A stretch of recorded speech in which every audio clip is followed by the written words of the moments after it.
This is not the time to be shy. This is not the time to use descriptive words and make it pretty.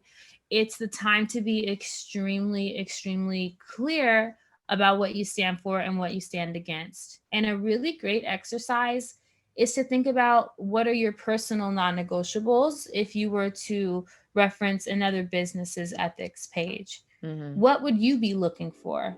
What topics would you want to know where they stand on?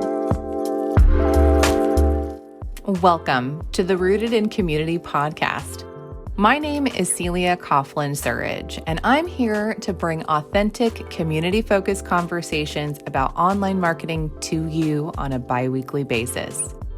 Let's face it, getting the word out about your nonprofit, service, or product is one of the first obstacles anyone faces when trying to grow their organization.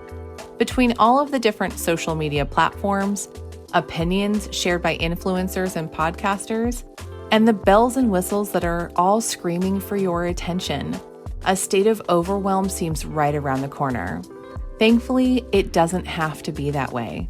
Grab a cup of coffee, pull up a chair, and relax as we discuss online marketing tips, tricks, techniques, and strategies to grow your audience by providing value to those you serve.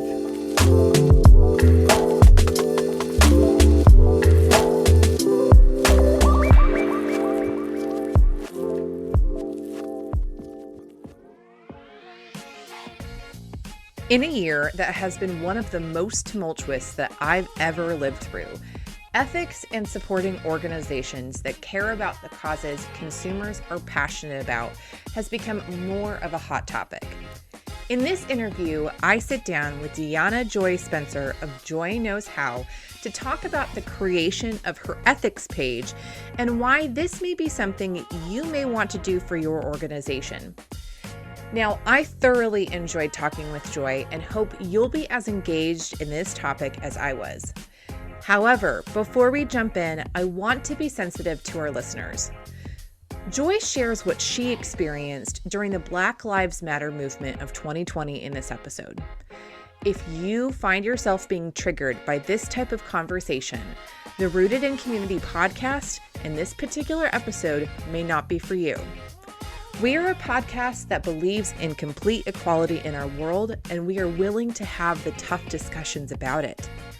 We do not discriminate and choose guests on their knowledge, not their skin color, sexual orientation, or religious affiliations.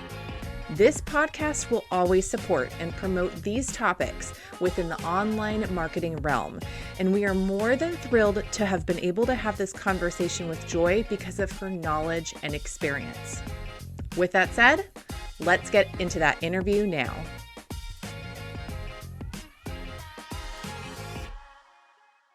Well, on today's episode, I'm super excited to be talking about a topic that I think that after what we've seen in 2020 is becoming a more popular topic, which is ethics.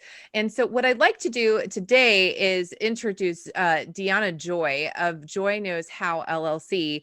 And she actually, I'll get into it in a second, but it was kind of like this wonderful organic experience where I was actually going to her website to read one of her blogs because she has a great blog. And then I saw that she had an ethics page, and that's what turned me on to this. And so I'm really excited to be having this conversation. So Joi, welcome to the Rooted in Community podcast. You are the mastermind behind Joi Knows How LLC, which is an online education platform, e-commerce shop, and membership community dedicated to celebrating and empowering multi-passionate creatives. And for our listeners who may not know what a multi-passionate creative is, can you explain it to us? Absolutely. Thank you so much for having me. So excited about our conversation today. So, you're a multi passionate creative if you not only have many interests, but you have a lot of raw talent to back those interests up. You're inherently good at almost everything that you try, and you have a lot of passions because of that, right? So that's part of it. The other part of what makes someone multi-passionate versus someone who's maybe a hobbyist or just has a lot of interest is that there's this inherent desire to share these gifts with the world. And then that starts the cycle of how the heck am I going to do all of this? how am I going to integrate all these ideas into my business and not confuse my audience? And really starting to learn how to let your passion support you instead of distract you. Start to embrace a more holistic version of what it means to focus while still feeling empowered as a creative. That's where I come in to really support and bridge that gap for the multi-passionate creative who has the interest, has the talents, has the passion and the desire to share, but needs some structure that can help them feel more free to do that. So that's where I come in. And it's truly because I am my own ideal client. I am just here really mentoring a younger version of myself, maybe a little bit earlier in my journey. That's what I see in the members of my community and the people that I work with one-on-one as well. I can relate because it's me. And some of it I'm still figuring out. And I'm always very transparent about that. But the minute that I try something and it works, and there's a framework that can then be modified to different people's experiences, that's when I'm ready to share and educate. And I use my online community and, my platform to do that.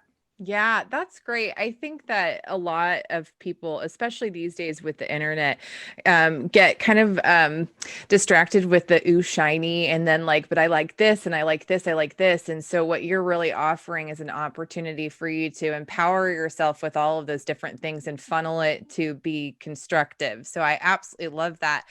And you just mentioned it, you're your own ideal client, but what was your path? How did you decide to go into this field of work?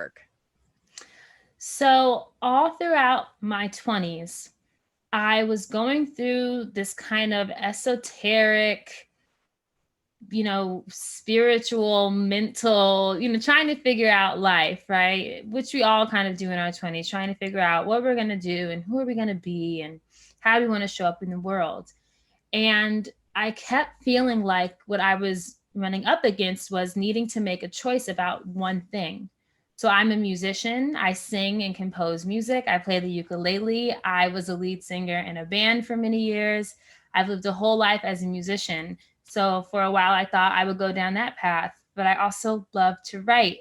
I'm a writer. I love to write long form copy, short form copy. I also love to create content. I have a knack for being able to whip up a really beautiful website page or a PDF. I love building community. I love educating. So as I was uncovering all these passions during my 20s, you would think that would be so exhilarating, right? But it was daunting because I felt like until I could make that choice about that one thing that I was going to do, success would never knock on my door. And I would never be able to enter into conversation about what success looks like for me. And I fell into like a bit of a depression because I couldn't figure it out. Mm-hmm. And this sounds very cliche, but one day I woke up, I remember I was like cleaning my floors and I just had it hit like a lightning bolt. And it was like, yeah, don't choose. Just don't choose right now. This isn't the time for you to choose. So once I became really grounded in that choice, that I wasn't going to model myself after what I had seen everyone else doing or what the pressure from my family or any of that, then I started to say, okay, what's my version of having a safe space to express myself creatively? Mm-hmm. There's a reason I have all these gifts. What's my version of this? And I really believe in asking yourself questions or putting questions into the universe because answers come in so many ways. So eventually the answer came, and it was at that time to start a blog. I thought, I do a lot of things. I know how to do a lot of things. I have a lot of passions. Let me see if I can, instead of choosing one thing, just choose one platform to put it all on. Mm-hmm. That kind of gave me a little bit of structure and started to help me focus my energy. So that was like the first time I learned there's more than one way to focus. Mm-hmm. So instead of choosing one thing, I chose one platform. I named my blog Joy Knows How because I wanted it to be a name. Joy is my middle name, as you know, and I wanted it to be a name that was all encompassing. So Joy Knows How. And at the time when I first started my blog, it was like Joy knows how to cook and meal prep, and Joy knows plants, and Joy knows crystals, and Joy knows crafts. And that was my brand. It was like, I'm multi-passionate. Here's my blog. It's just me on the internet. This is like, if I was a blog, this is what it would be. And it was just a blog, articles that you scroll through on a page. It wasn't a full-blown website at that time or anything like that. But one day I wrote a blog post called It's time to start celebrating multi-passionate creatives. And we can link it to your listeners if they want to check it out. Yeah. So I wrote that blog, and it was like I just couldn't stop. I couldn't stop. I mean, you had so much to say. And it felt so freaking good to talk about this experience in a positive way, and to talk about the reasons why being multi passionate is a gift and not a burden, which is like my unofficial tagline. And I started getting responses. I started getting people messaging me saying they were in tears. I still get these kinds of emails that I'm just so humbled all the time, because it's the first time someone sees them and says, like, there's nothing wrong with you. This is you have a great gift. So let me shorten this up so we can move forward. But after I wrote that blog post and I started getting the response, I was like, oh, this is what I want to talk about. And so I started crafting my content to be around the multi-passionate experience, to be around how to take care of yourself as a creative, how to care for your creativity and be in conversation. Then I really wanted to take it a step further and not only enjoy this new freedom of expression that I have, but help other people. So that's when I started my coaching practice, which led me to community building. And that's where I am now. So truly an organic process from the living of life, really. That's fantastic. And I think it's pretty obvious to me that you are really passionate about what you're doing. And it's wonderful that you have been able to build it organically, and you are weaving every, like, you can tell who Joy is when we go to your website and look at it. And so I love it. That's why I was really excited about bringing you on. And especially when, like I mentioned, when I was on your blog and I saw the word ethics, it piqued my interest because, my company has been looking a lot into privacy policy here in California. We have some new rules and regulations we have to follow. And obviously, with what we've experienced in 2020, there has been a lot of discussion about, what companies stand for, what they're supporting. And so when I saw ethics, I obviously clicked on it. That was something that was new for me, and saw that you had really created, it was similar to a privacy policy, but it literally is your ethics. It's what you stand for on some key social issues. So what prompted you to create an ethics page? Great question. So I had an ethics page starting right after. Do you remember on Instagram when everyone was like, amplify Black voices? Yes. And like all of a sudden, every Black creator was like the most interesting person on Instagram. So I had a very specific reaction to that. I was getting tagged left and right. I got all these new followers, and I had a very specific, intuitive, visceral response to that, because I'm not a commodity, and I'm certainly not here to pepper a little melanin onto your feed to support like white guilt. That's not what I'm here for. I'm here to support the multi-passionate community. Yes, I'm a Black female business owner, but like, let's be very clear about what I'm here to do. And it's not just to be the token, like, charity Black business that you follow. Right. So I started off by doing a post on Instagram around this time. And it was like, hey, everyone who's new to my page and is here because I was tagged as a Black business owner to follow. Let's be very clear. Here's what I do. Here's who I serve. Here's what I will tolerate. Here's what I will not. If you're not interested in my business, please unfollow me, because like, I'm not into this whole, I should probably follow more Black people so I can feel better situation. Like, I was very, very clear. I'm an assertive person by nature. So it was easy for me to do that. And it was easy for me to say that. And during this whole civil rights movement that we're experiencing, the Black Lives Matter movement, I was also doing a lot of educating inside of my community, which at the time was a Facebook group. I was experiencing what was happening online. And then at the end of each day, I was checking in with my community, and we were just having really candid conversations. And I became aware that after or as a result of the Amplify Black Voices movement, there may be some collaboration opportunities that start to come up as we gained more exposure. And I wanted to create a way to protect my energy and to protect myself against anyone who might not actually be aligned with my ethics, but might want to work with me for their own gain, because I don't play that. So I ended up writing an ethics page. It's just something I felt like would be a great idea, because I wanted to be able to, in one sentence, say, hey, this collaboration opportunity sounds really good. Please review my ethics and make sure you're still in alignment. Mm-hmm. And I didn't want it to have to be this long, drawn out thing. I wanted it to be a link that I could share. And I wanted it to be on my website menu. And I wanted it to be on all my email footers. Mm-hmm. Because I wanted to be very clear and leave no room for interpretation about what Joy Knows How stands for and will not tolerate. Right. It was also because I had a community, a Facebook community of hundreds of people at that time.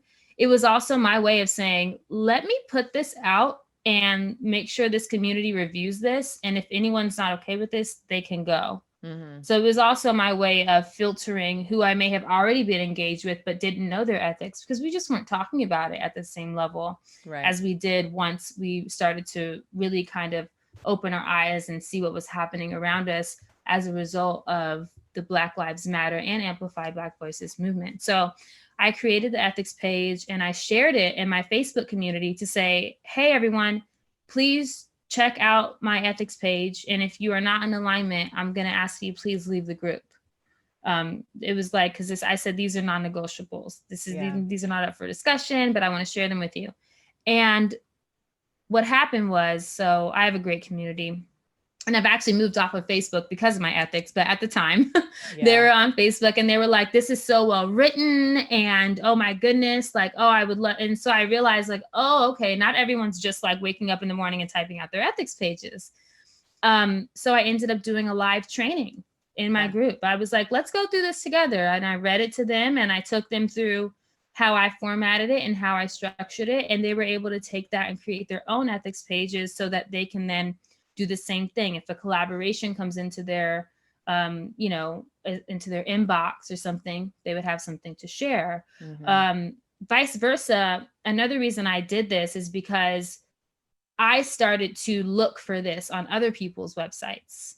So I started going through like all the systems in my business. I started going through, when the lights turn on, you want to see who's in the room, right? Who are you in the room with? We were all kind of in the dark for a while there. And I'm a person of color. And even I was just kind of like assuming everyone had these morals and these values. Yeah. Right. But the lights come on and you realize who you're in the room with. And so this is kind of like your way of saying, let me be very clear about who I am, what I stand for, and to also have the opportunity to look around and see who you're in the room with. So it works both ways. Yeah. And that's how the ethics page was born. I wanted to take a brief moment from this interview to introduce you to one of the companies who's making the Rooted in Community podcast possible. Creating beautiful marketing materials for your organization can seem intimidating, and outsourcing may seem like your only option, but not anymore. You can easily create professional quality designs using my favorite program, Canva, literally in it every day. Providing time-saving, money-making, life-changing tools, Canva gives you everything you need to quickly and easily create beautiful online and print materials, all at just a few clicks of a button.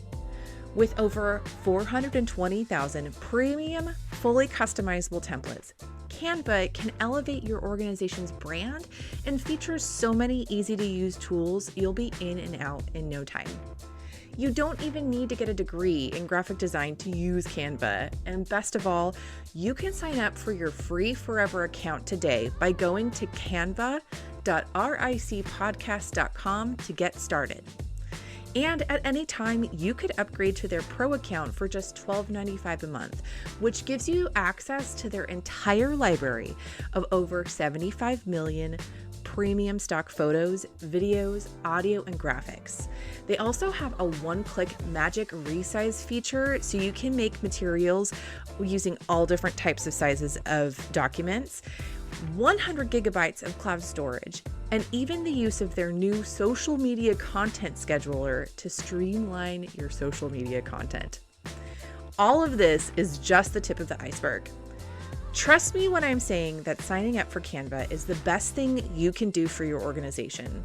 Don't waste any more time and go to Canva, that's canva.ricpodcast.com to sign up today. So when an organization is sitting down and, making a decision on whether or not they would want to do this for themselves, what are some reasons you think? I mean, obviously, I think we've just discussed, that making sure that you are being transparent with your audience is important. But what are some other reasons why an organization would want to do this for themselves? We live in a new world. 2019 is not the same as the world that we live in now in 2020 and as we are moving into 2021.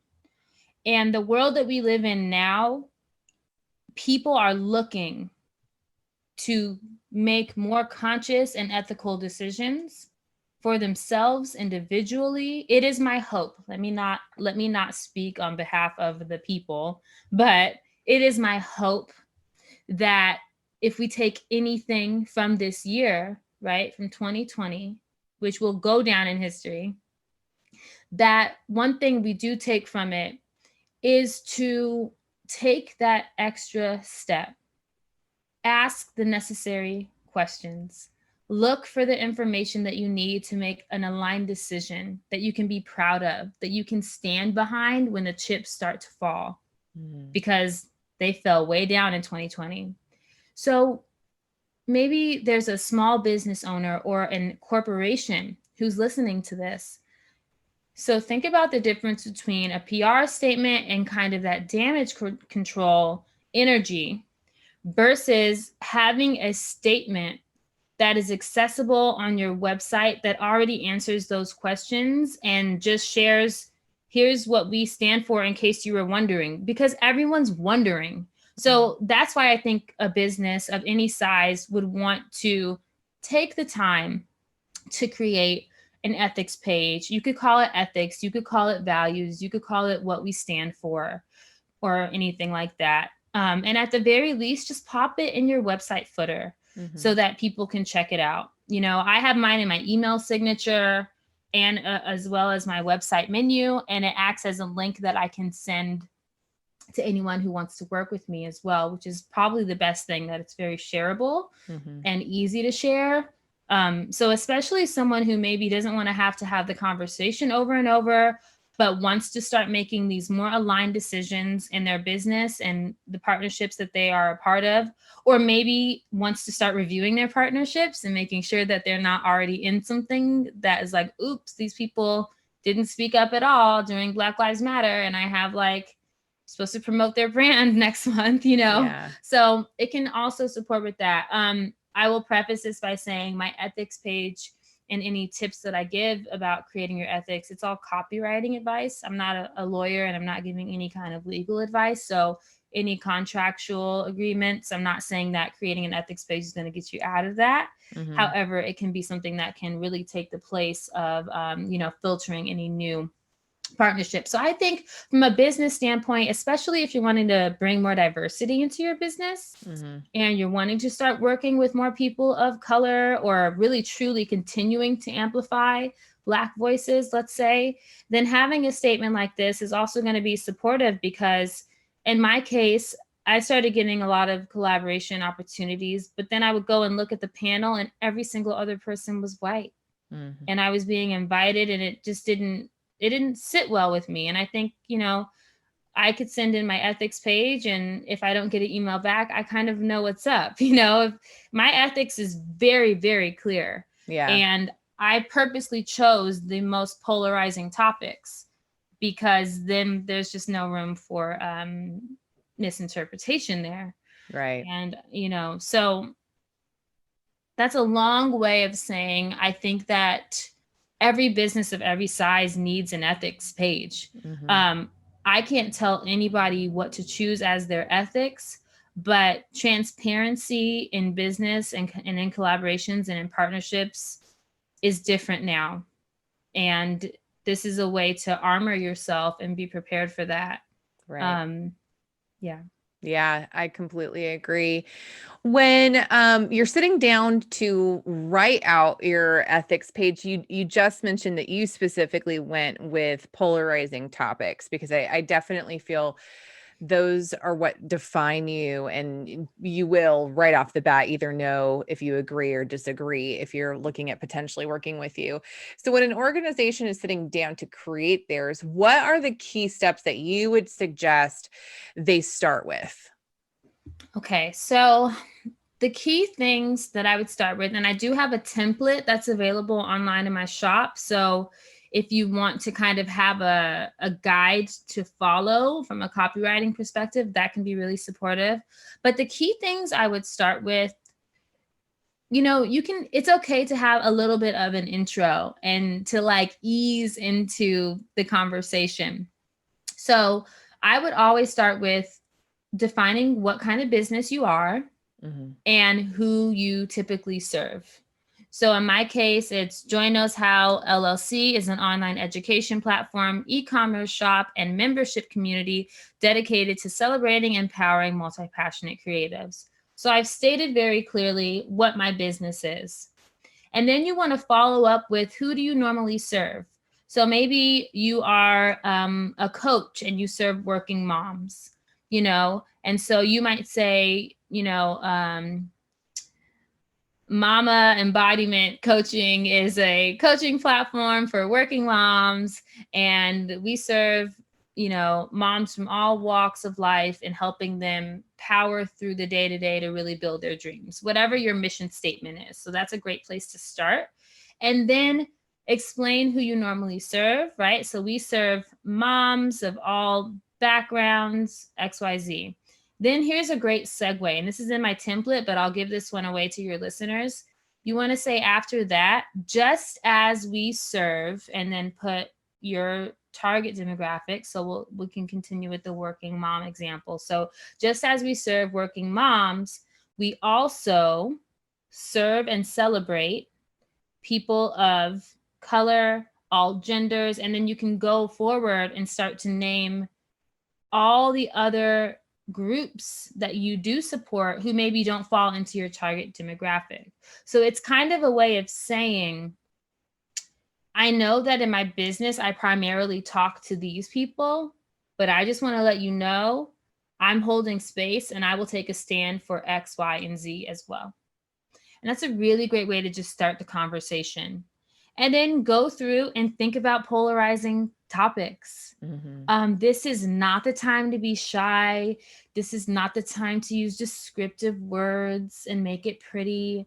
It's the time to be extremely, extremely clear about what you stand for and what you stand against. And a really great exercise is to think about what are your personal non negotiables if you were to reference another business's ethics page. Mm-hmm. What would you be looking for? What topics would you want to know where they stand on?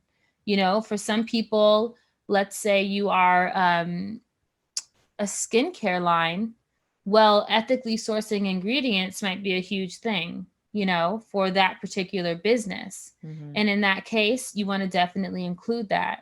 I don't sell products that go inside of your body. So I'm not going to talk about where I source ingredients in my ethics page because it doesn't align with my business. So you kind of want to think of if someone was coming to you, what would they be looking for, and vice versa. If you were looking for a similar service to the one that you offer, what would you want to know about that business? And you can reverse engineer it from there. Mm-hmm. Yeah, exactly. Well, and of course, our listeners could go to your website to see your ethics page. But as you shared, you actually have an interactive guide for our listeners to take advantage of. It's available in your online shop. And I believe it comes with your video training plus the downloadable template. What else would our listeners expect to get from that interactive guide? Yes. So the interactive guide is pretty awesome because it is that training that I spoke about that I did with my Facebook group. So it is the birthing of me realizing that people might want a little bit of support with this. And it's truly interactive because I was live and I was speaking, to my community members. And so I give a lot of tips, like if you're not that comfortable with copywriting, what you could do about that. We gave several examples. I read an ethics page from one of my biz besties as well. So I got to compare how the structure that I've created in a template can truly work for any business model. And so it's a really great training and it's an hour long. And then the template is something that was birthed in the training. So as you watch the training, you'll see me say, should I make a template for you? You guys want a template? And then I was like, no, I don't know. I can't make your ethics for you. You have to do that by yourself. And I was like, well, I'll think about it. I'll see if I can make a template. And then I ended up sitting down and going, all right, I basically already outlined, the cadence and the flow and how you can kind of map this out. It's fine to put that in a template as long as people are very clear that, like, I can't also choose your ethics for you. Right. So the template was birthed out of the training. So they really do go very, very well hand in hand. So this is a great gift to give to your business. Write it off on your taxes, and you have this template that you can work with to create an ethics page. And once you have your ethics page made, yes, you can go in and you can update it whenever you feel called to, but this is something where you really do just need to kind of do it once and get it out there. Yeah. And then you can have it present as a part of your business. So just as you mentioned, you came to my website to read my blog and then you saw, oh, how interesting. You don't usually see ethics in someone's, navigation menu. So you clicked it and you were able to learn more about my business, which actually probably helped you feel more connected to my work, right? Mm-hmm. The vice versa would have been that it may have repelled you, which would have been awesome as well, because that's the point. Yeah. So I would say, it's a small investment. It's priced in my shop at $44. And it's a 1-hour training with a printable template that you can use as you sit and type it. Because I think that approaching writing this page can feel really intimidating. Mm-hmm. And I've laid it out in a way that's just really simple. And if you follow the template, you will at least be at kind of face value sharing what your ethics are. And you can be more confident throughout the process because it can feel more intimidating than it is. And so that's what I hope my training will give to people. Yeah. And I think that is a perfect price point for something like this, especially if you're needing help with that copywriting and just figuring out what's right for you and what's not. Now, you've also actually mentioned it a couple of times that you have your own online community. I think you recently moved to Mighty Network platform. Is that correct? Yeah. We talked about that, I think a couple of episodes ago with Emily Thompson with her Being Boss community. So could you actually tell us a little bit more about the Joy Knows How collective and what you do in it? Yeah, sure. So yes, so I moved off of Facebook partly because we're both in the Being Boss community and I absolutely love it. And I had already been thinking about moving off of Facebook because here's the other thing about having an ethics page that's forward facing and that lives out on the internet. You got to actually stick to it. You need to uphold those ethics. And so it really helps to hold me accountable in my business, from adding more sizes to my apparel and my shop to make sure that I'm being body positive, to never releasing any videos without captions so that I'm being accessible to the deaf and hard and hearing community. I really do uphold these ethics because they hold me accountable. So they've really helped me be a much more conscious business owner. And a part of that was getting the heck off of Facebook. And so so I launched the Join Us How Collective back in October, and it's an online community for multi-passionate creatives who are ready to embrace their talents as a gift, not a burden, and really step into multi-passionate mastery and start to feel really confident and really good about who they are as multi-passionates. Inside of the community, you can connect with fellow multi-passionates, which is already like huge because it can be so lonely feeling that, no one really gets you. And then I also share live workshops. I'm actually transitioning my blog to be only inside of my community now. So that's where all of my new articles will go. Mm-hmm. We share podcast interviews that we're loving. We start accountability groups when we need a little extra support. And it's a place to really embrace community and embrace community around being multi-passionate and feeling good about it and feeling empowered by it. It's also a space where I'm truly, so part of what I've also developed is a community first business model, meaning that when I launch a new offer, I launch it to my community first. Mm-hmm. When I have something new that I'm sharing, like I'm just now starting to bring back my one-on-one offerings off of after years of not offering that at all. And I'm only opening up 4 spots a month, and I'm going to share that with my community first. All of my best content goes to my community first, because for me, if I know that these are the people who are in my kind of orbit and in my energy field and who are really there to learn from me, I'm going to serve them first. So that's another thing that you get from joining the collective is access to me. It's kind of the entry point to access to me as a mentor and as someone who can help out and give you advice. But of course, the power of community is we're all kind of there helping each other. So we have people who will sometimes post, we have Feedback Friday every Friday. So sometimes people will post that they want some tips on their website design, or they want to know, how to merge a couple of ideas together, or if their branding statement makes sense. But we also will have people who will share, they're just having a really hard time and they would love some support. And it's beautiful to watch the community gather for those individuals.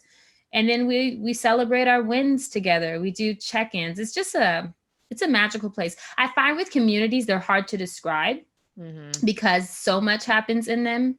So it's like, do you describe the stuff in the box, right? Or do you describe how you feel after opening it? And I often get stuck with describing the stuff in the box, like, oh, we've got courses, we've got this, we've got that. But if I was to describe it as a feeling, I would say, when you scroll on Instagram and someone pops into your feed that you genuinely enjoy and you're like, ooh, I wonder what they're up to.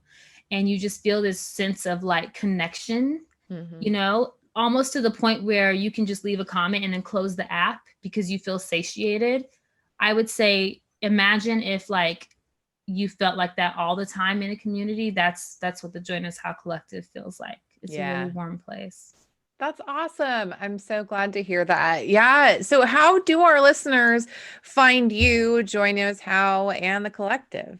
Yes. So you can absolutely visit my website, especially if you're wanting to read this ethics page that we talked about. And that is, so my name is spelled with an I. So it's JOI, and then hyphens in between each word. So Joy Knows How with the hyphen or the dash. I never know. I think they're interchangeable, but that line that goes across.